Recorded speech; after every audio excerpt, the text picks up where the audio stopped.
right, welcome back. I'm Michael Stamatinos, your host with the Advancing Healthcare Innovation Show. And if you're new to us, we're super excited to have you here. And we also happen to be extremely passionate about healthcare innovation and adoption.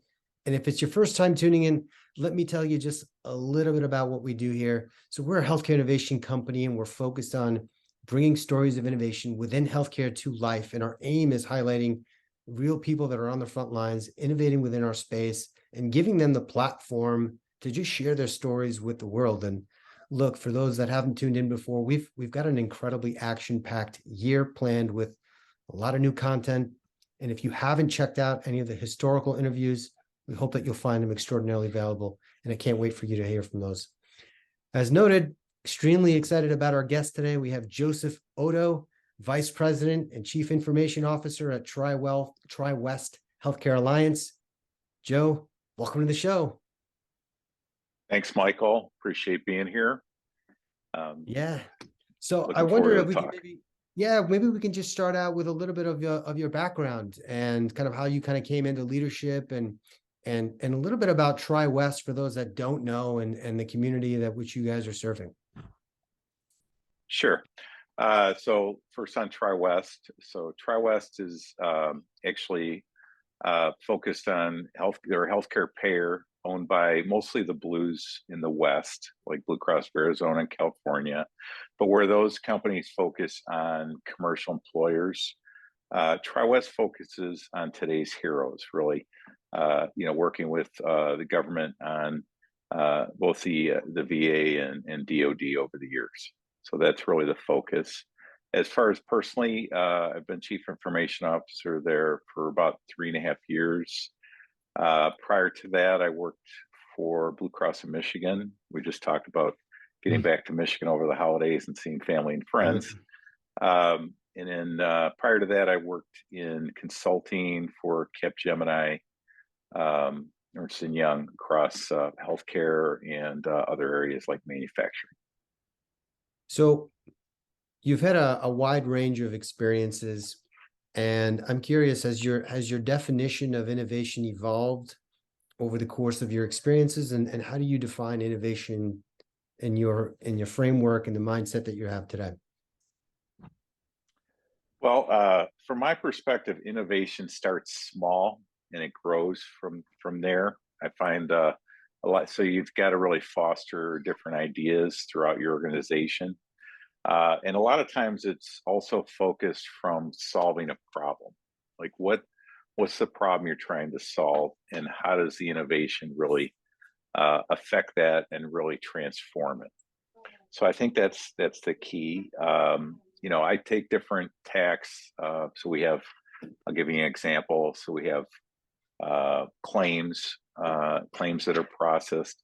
But sometimes data-wise, there isn't a good matching of claims. So a lot of times we'll take it from a reverse engineering standpoint and look at moving all the way back to when the data comes in, whether it's via EDI or other transactions. How do we trap those errors? How do we prevent those errors up front, right?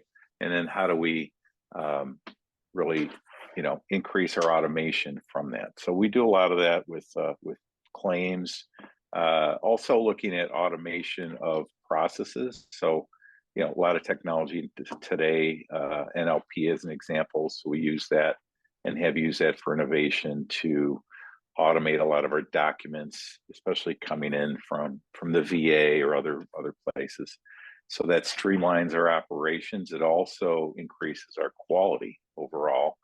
And really, speed to change and efficiencies are critical. So that's some of the innovations, just in a nutshell. So within the last 3 years have been really interesting. And so it sounds like, at the time of when you kind of came into leadership over at TriWest, there was some very uncertain different times. Curious, did you see a speeding up of innovation, or was it just a series of problems? You're like, all right, problem, this is what I'm dealing with today. This is what I'm, so how did you kind of navigate through those uncertain times? Talk a little bit about sort of your team and how you guys kind of collaborated in that time, because I think the collaboration innovation piece kind of go hand in hand. Right. So I think you're only as good as your people, right? So it's always the team, to quote even Bo Schembechler from Michigan football. So anyway, that's really the critical, get the right team together, the right organization. And then as far as leading the team, eliminate barriers, and then let the empower the team to innovate, like we talked about. The other thing is putting in, people, process, and technologies to be able to be successful. So I find that common systems and simplicity works well. And even as far as direction, communication, but also even your systems environment, how you enable things. It's important to have common systems, common processes. One example, we implemented very strongly an agile development process, which wasn't there prior. So, and streamline that relative to the tools to support. We use it really for a lot of our engagement and change management and execution transition for a lot of the changes and innovations we put in. So we even use back like Jira Premium to look at even what resources we need, what skill sets, and then we manage the funnel coming through of what demand, what we need to really do to to help the company as far as changes. So that's a little bit about it. Do you find that, your priorities have shifted over the course of the last 6, 12, 18 months? Because you mentioned about some things earlier about, I'll call it more foundational things, making sure that the data comes in right. I'm curious if things have shifted, and if you've got the foundation laid out, can you do some other higher level things to take you to new stratospheres? Well, so there's some principles, kind of, I'll call them big rocks, foundations that have to be in place. One is kind of the flow of data into the organization and out of the organization. So making sure that you trap errors up front, that the data is clean coming through, that you prevent errors. So I look at even foundationally, prevention, detection, and issue to resolution. If you can streamline those, prevent errors, issues, being able to detect and monitor. We've put in a lot of monitoring tools to be able to do that. And then once you detect it, if there is an error, then the issue to resolution timeframe is critical. So really shrinking that to the point where, in some cases, you can, people aren't even aware that there is an error, or it's smaller than than prior, where it might have been a larger outage. So prevention, detection, issue resolution is kind of foundational. Putting your people, process, and technology in place to be able to manage that way, I think, is critical, and foundational. So that's a little bit about it. Yeah. So that way you're just not, you have a methodology to triaging things. So it's not just, oh my gosh, we're just reactive. It sounds like the way that you've organized it allows you to be a bit more proactive and to manage things in a way that it's just, you're not always in chaos mode. Right. One thing we've put in a lot of service management, organizationally, as well as, like I said, people, process, technology. So we think that's important. Managing to the ITIL framework helps incident, problem knowledge management type framework. I was asked today, this is kind of weird, but somebody in the business asked me what version we're on of the ITIL framework. We're on version 4. Not sure why they wanted to know that, but anyway, that's good. They take an interest. But being able to have some foundational aspects, I think, are important, especially as you bring people in organizationally, that you're following certain standards like ITIL, but keeping the processes simple, consistent, I think, is important for running the organization, and it also creates more efficiency. If I put my architect hand on, I always say, complexity bad, right? Simplicity good. just in general. So, we try to abide by those principles in the things we do. So So, do and you then have like a, to add on, as far as solving a problem. So I think that's important too, that you look at, how do we improve and what problems the organization faces so that you can work together collaboratively with business stakeholders to be able to solve, the problems of the organization. I think that's part of it too. Go ahead. well, talk about the stakeholders. This is a great segue. Can you talk a little bit about the relationship that the IT team has between themselves and then also with clinicians? And what does that communication look like? And how often are they are they conjoined at the hip, or is it sort of kind of a dotted line? I guess I would love to sort of understand that a little bit more. Okay. So we take the approach of, we kind of span out with our and have representative, at least one, work closely with our business stakeholders. Mhm. Again, identifying what issues they have, what problems, where they're going, from a roadmap perspective. So a lot of them are business analysts or project managers from a role perspective. But and then we kind of bring that back into IT to see how we can support and enable a lot of the goals, that specific organizations had, including, clinicians. We have as an example, a large provider network. So we meet regularly with like our provider services group, which we met with this morning. Just to in all areas, finance, HR, all areas have different needs, but supporting and enabling what they want to accomplish really helps provides that synergistic effect that technology can when enabled properly. I mean, the way that I see it is those are your customers, and you're constantly getting requests in from your customers. And as noted before, you're kind of reacting and responding and triaging things. How you as a leader, I mean, how far can you actually look into the future and planning? I mean, where are you? I mean, you're sitting at a it's just called the 20,000-foot level. How far into the future do you look at, when you're thinking about this from a leadership perspective? Well, I think there's two focuses. One is kind of day-to-day operations. I'll say day-to-day, week-to-week, month-to-month. You have to have that focus too, because things happen.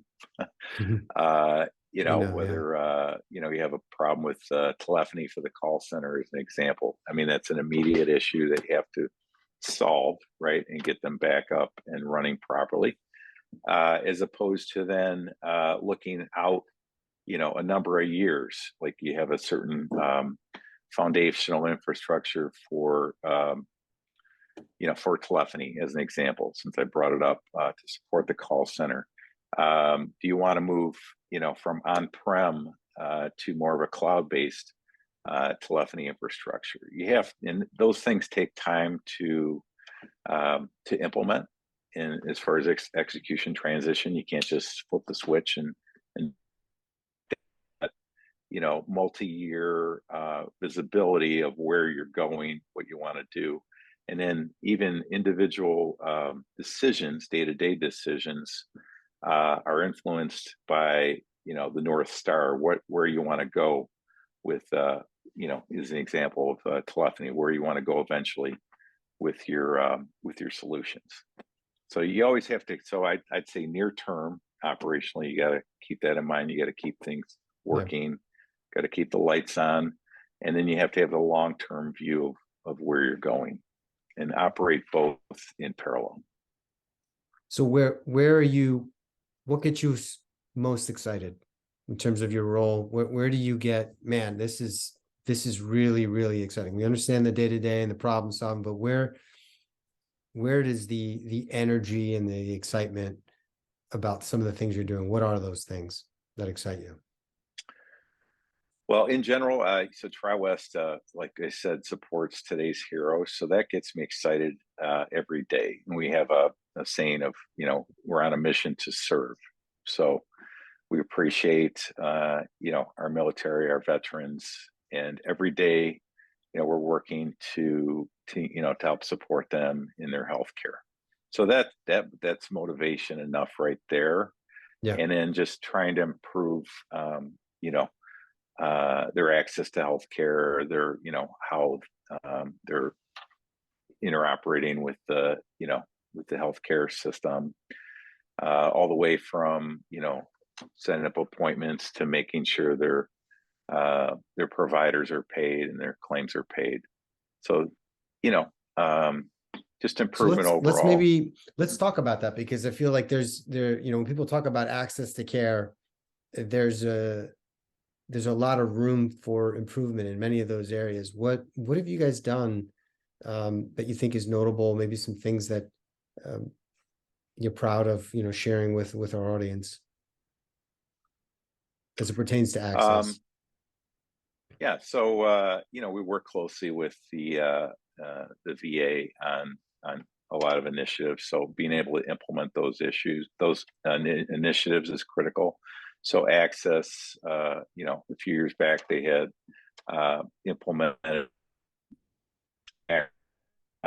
provide greater access to more providers. So leveraging even TriWest network, even beyond, the VA medical centers is critical. So, and then there were some changes as far as access points, how close an access for the provider, trying to make it easier access for the veteran constantly.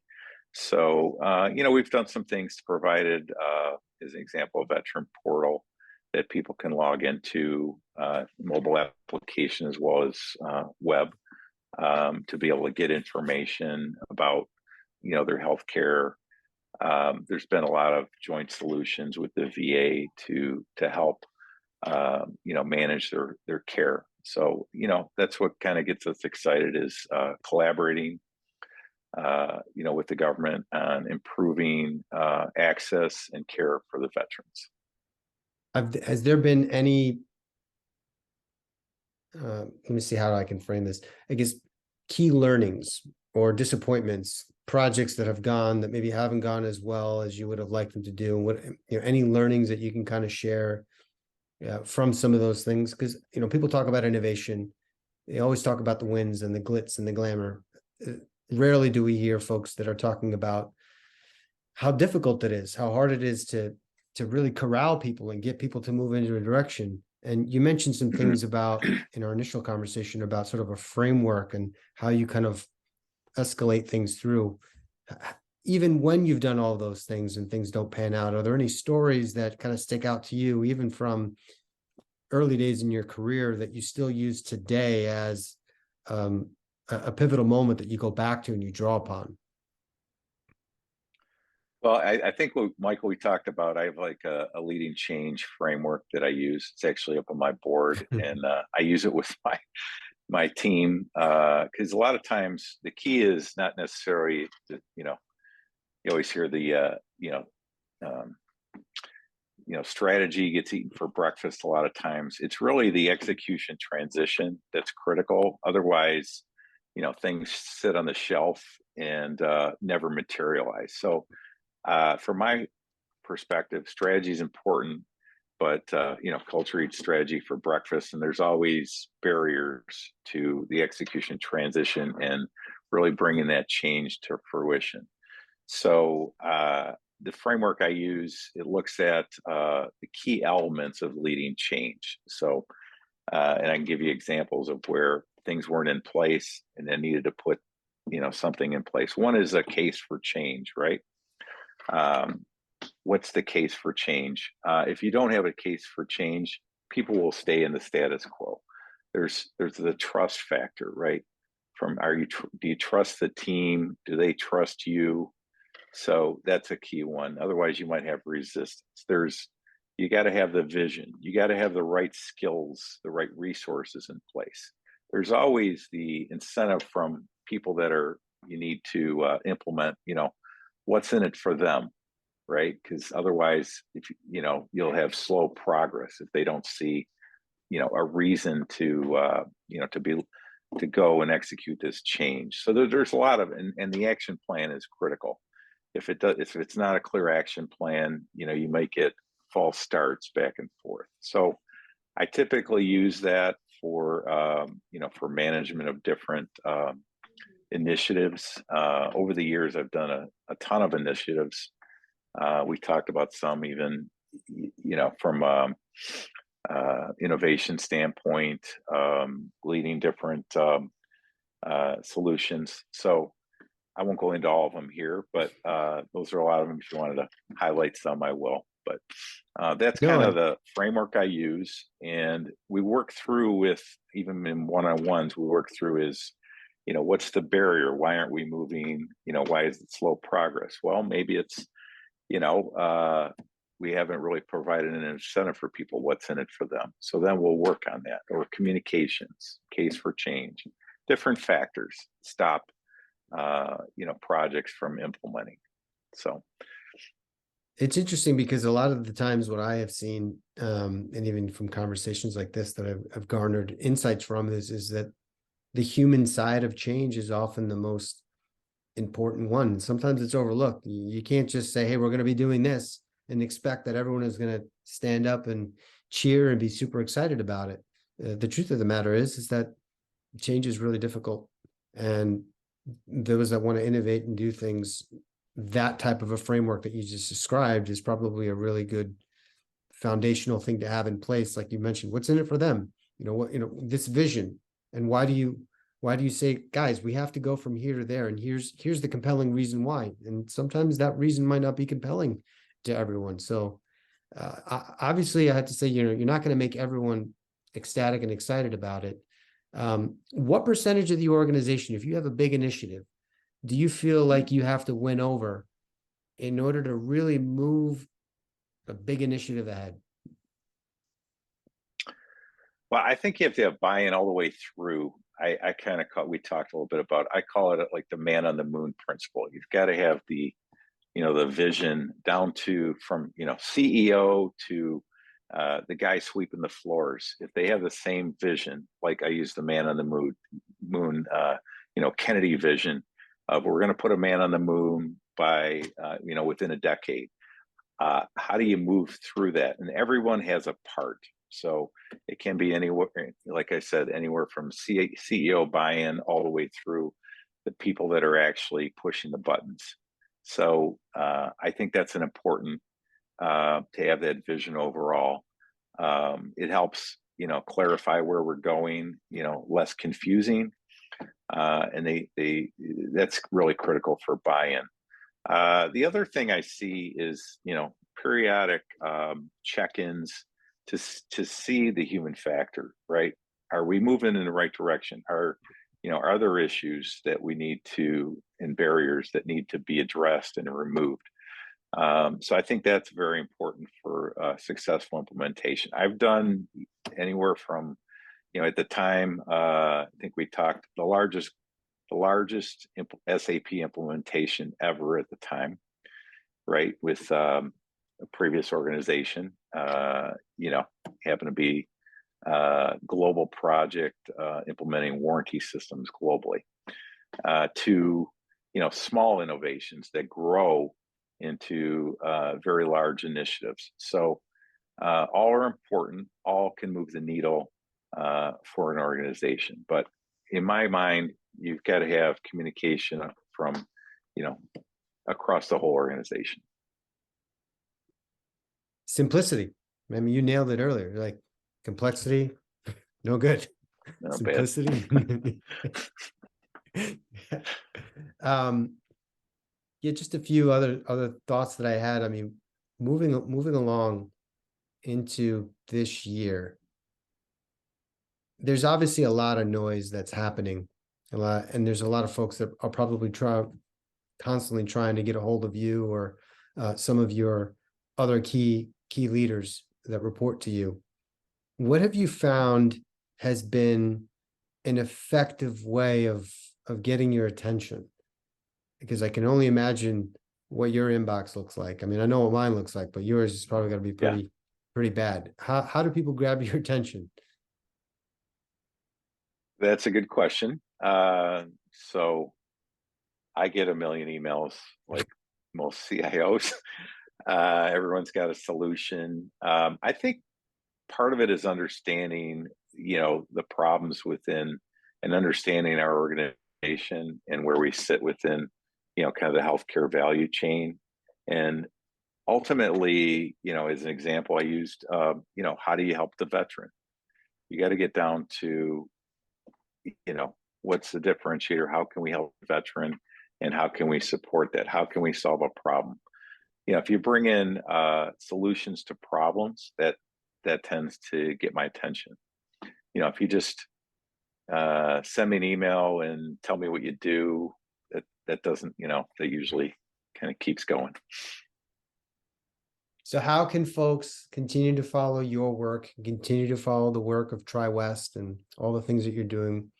Maybe just for a few moments, give a plug, give a commercial, whatever it is that you want to kind of talk about, promote, share with the audience.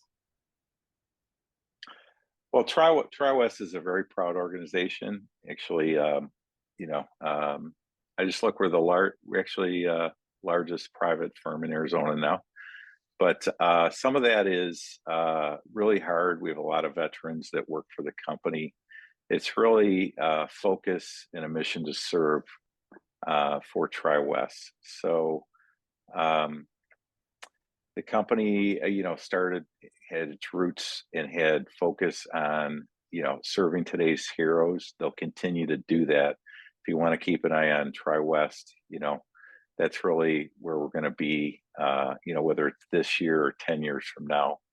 That's our focus of the company. And they keep, a pretty solid mission statement on who they want to help and what they want to do. So that's how you can keep an eye on TriWest. We Awesome. want to help today's heroes. Fantastic. Joe, it's been a pleasure having you on the show. And for those that have been tuning in, if you found this content helpful for you, would you mind sharing it on social media? Would you mind commenting on it, liking it, especially with your network? I mean, I'm grateful when there are leaders from organizations that are doing things that are promoting access to those that have that serve us. And I think there's no greater value than being able to serve veterans. So I'm appreciative of the work that you and your team are doing. And for those that are joining in the Advancing Healthcare Innovation Consortium community, we want to bring more innovators into the space, not just innovators, doers, folks that are trying to make a difference. So looking forward to catching up with you again, Joe. You're always welcome to come back onto the show. And thank you so much. I appreciate it, Michael. Enjoyed it. You bet. Have a great day. Yep. You too. Take care.